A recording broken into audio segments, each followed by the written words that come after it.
Which Gwyneth Paltrow co-star won't work with her again? How did an email leak ruin her relationship with the media? And why does Goop evoke such strong emotions? Hi, I'm Janet, and you're watching OSSA. So, what's up with Gwyneth? If only Hollywood was in Europe. Strangely enough, for an American actress, Gwyneth Paltrow isn't what you'd call nationalistic. In fact, she's been very vocal about how much better Europe is than her homeland, which may just have offended the bigwigs in Hollywood, USA. Firstly, she has a slight misconception about America's history. At least, that's how it seemed when she told an interviewer, here in the United States, an old building is about 17 years old, and over there, it's from 500 BC. It's incredible. She also said that the British are less capitalistic than the Americans, which is pretty cheeky if you consider that it's the capitalism of Hollywood that has given Gwyneth her fortune. Sure, the actress has said that she loves America, but quickly followed this with the desire to return to Europe, where the culture is not as adolescent as America. Ouch, Gwyneth. That's a pretty harsh viewpoint of the country that pays your bills. Learning names is a challenge. But Gwyneth's on-again, off-again relationship with Hollywood is more complicated than her remarks about geography. If the reports of her co-stars are to be believed, she's a tough lady to please. We definitely won't go so far as to say that she's a diva on set, but since several other media outlets have already given the actress that label, the evidence is pretty convincing. And it goes beyond a long list of demands for her trailer or makeup. According to some of her co-stars, she's not the easiest to act alongside either. In fact, if you believe Tom Holland or Sebastian Stan, she has a bad habit of totally forgetting her co-stars and needing to be reintroduced to them repeatedly. But it's not just lesser-known stars that don't feature on Gwyneth's radar. She had no idea who Samuel L. Jackson was playing when she worked with him in the Avengers movies. And if you think that's bad, she even forgets her own roles in movies. While hosting a cooking show last year, the actress let it slip that she had forgotten that she had appeared in Spider-Man: Homecoming with Tom Holland. Despite Tom being gracious about the fact that his film was not memorable enough for the actress, we can't help but think that the chances of him ever wanting to work with Gwyneth again are pretty slim. Influencer? Sure. Average lady? Heck no. We can totally forgive Gwyneth's love of Europe and forgetfulness on set. After all, she's got a busy life with her acting, family, and side projects. But when Ms. Paltrow describes herself as a normal and relatable lady, we can't help but doubt. True, as an actor, it's no surprise that Gwyneth is rich and always has been. After all, her parents were also in the industry. But what rankles the actress's detractors is that despite her wealth, Gwyneth has a bad habit of trying to promote this lifestyle as normal. And while most people would seriously welcome an expensive getaway or costly wardrobe, that lifestyle is unattainable for millions of people. To add insult to injury, she peppers this extravagance with comments that are a little out of touch. Don't believe me? She did tell Conan, "I would rather die than let my kid eat cup of soup." Cue eye rolls from haters and moms without time for anything but instant soup. It's all about who you know.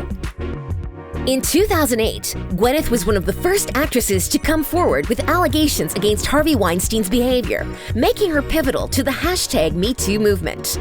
While this should have been a reason to celebrate, the actress received a lot of criticism after her accusation, and not for the reason you may think. Shortly after her allegations against the producer, the internet was quick to point out some inconsistencies. In the past, Gwyneth has actively praised and complimented Weinstein. In fact, she even explained that the producer helped her career and allowed her to make use of the Miramax private jet. Naturally, this somewhat muddied her allegations of assault, and by extension, her image among Hollywood's actresses. Don't bite the hand that feeds you. Sadly, to make her situation worse, Gwyneth has a few unkind things to say about the film industry too. Shockingly, the actress hates seeing herself on screen, telling Harper's Bazaar that she feels like gagging when that happens.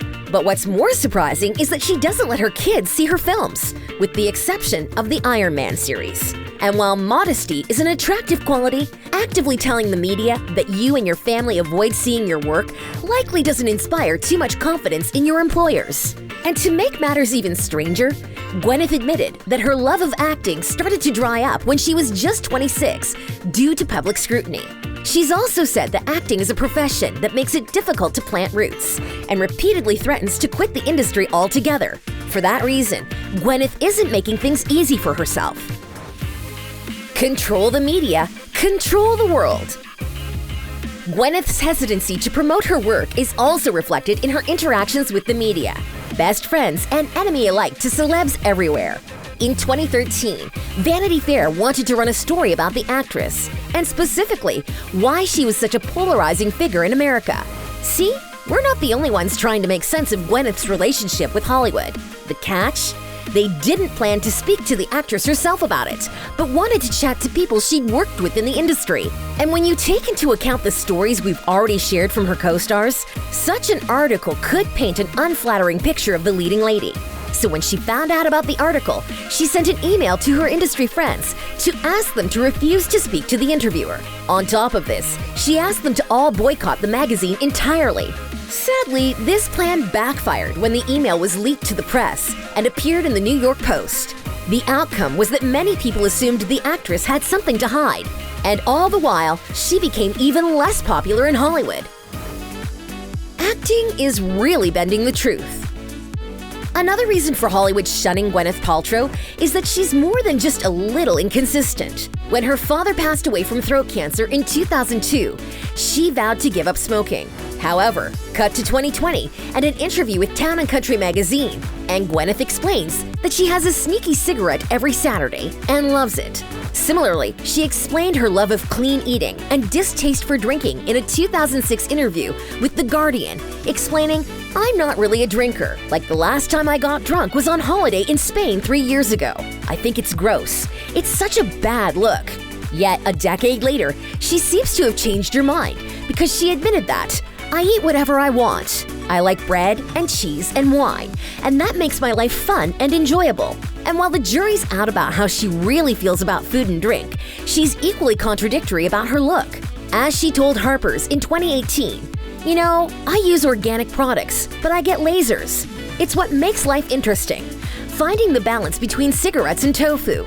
Not only that, but after publicly swearing off Botox and face fillers when she was 40, the 48-year-old actress has just announced her company's collaboration with Mare's Aesthetics, featuring, you guessed it, face-filling injections. But this strange conflict of opinions even extends to her career.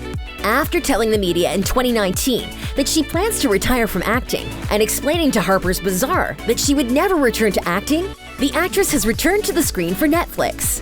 Apart from appearing in her current husband's Netflix project, and has released her own series which follows the adventures of her company Goop. But more on this later.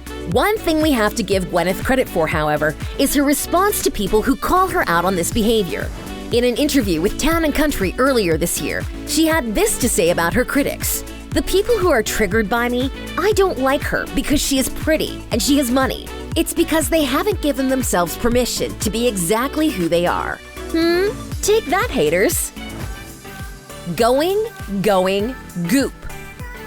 Despite the many reasons we've already listed for Gwyneth Paltrow's lack of employability in show business, we've saved the best for last. That's right, there's a final and major reason that Hollywood and the rest of the world have mixed feelings about Ms. Paltrow. In 2008, Gwyneth started up a lifestyle newsletter called Goop. Today, this project has morphed into a lifestyle empire with a twice-weekly podcast, summits, a fashion, beauty, and fragrance line, and as of this year, its own Netflix show. And we know what you're asking. How can something so obviously successful be so criticized?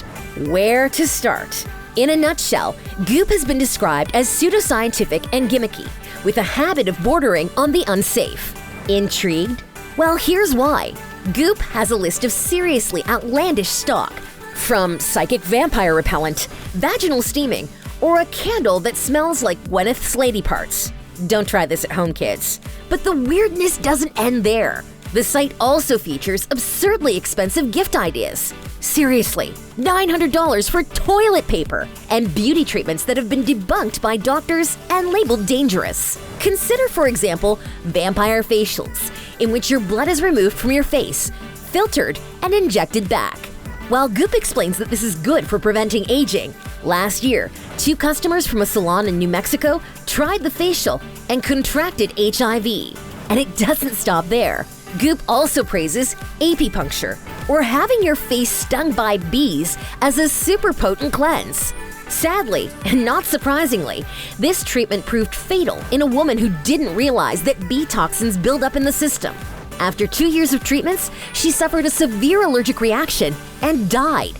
Not only does Goop cater to a scarily rich and experimental audience, but it's been accused of giving wellness a bad reputation. And the entire project was started around the idea of healthy living. So when Netflix announced that the former actress would be starring in a reality show about the company, it's no surprise that medical experts were a little put out. After all, the show perpetuates crazy myths and pseudoscience. Not a great combination. But despite everything, at least she can laugh at herself. And that makes her pretty awesome in our books. So what does Goop stand for? Oh. Gwyneth opens our paychecks. Baskin Johns and Piper James. Do you think it's possible for Gwyneth to make a comeback in Hollywood? And should she? Let us know in the comments below. And don't forget to subscribe for more awesome videos.